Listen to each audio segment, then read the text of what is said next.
ব্রাহ্মণবাড়িয়ায় প্রাক্তন শিক্ষার্থীদের উদ্যোগে ঈদ উপহার বিতরণ ও ইফতার মাহফিল।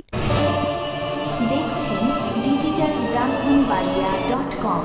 আমরা স্বাধীনতা ও উন্নয়নে বিশ্বাসী। ব্রাহ্মণবাড়িয়ায় অন্নদাস সরকারি উচ্চ বিদ্যালয়ের ২০০৩ ব্যাচের প্রাক্তন শিক্ষার্থীদের উদ্যোগে অসহায় ও সুবিধাবঞ্চিত মানুষের মাঝে ঈদ উপহার বিতরণ এবং ইফতার মাহফিল অনুষ্ঠিত হয়েছে। এতে অর্ধশত দরিদ্র পরিবারের মধ্যে ঈদ উপহার, নগদ টাকা বিতরণ করা হয়। আসন্ন ঈদকে সামনে রেখে তাদের জন্য কিছুটা স্বস্তি বয়ে আনে এজন্য এ প্রয়াস। আয়োজকরা জানান, সমাজের অসহায় মানুষের মুখে হাসি ফোটাতে এবং ঈদের আনন্দ সবার সঙ্গে ভাগাভাগি করতেই তাদের এই উদ্যোগ। তারা আরও বলেন, ভবিষ্যতেও এ ধরনের মানবিক কার্যক্রম অব্যাহত থাকবে।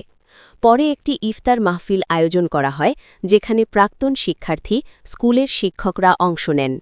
ইফতার শেষে দেশ ও জাতির কল্যাণ কামনা করে দোয়া করা হয়।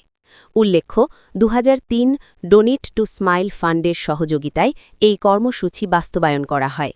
এ ফাউন্ডেশনটি করা হয় সমাজের অসহায় মানুষের সুবিধার জন্য। ইতিমধ্যে এ ফাউন্ডেশনটির সহায়তায় সমাজের অসহায় মানুষদের জন্য বিভিন্ন কাজ করেছে। ভবিষ্যতেও এর ধারাবাহিক থাকবে বলে জানান আয়োজকরা।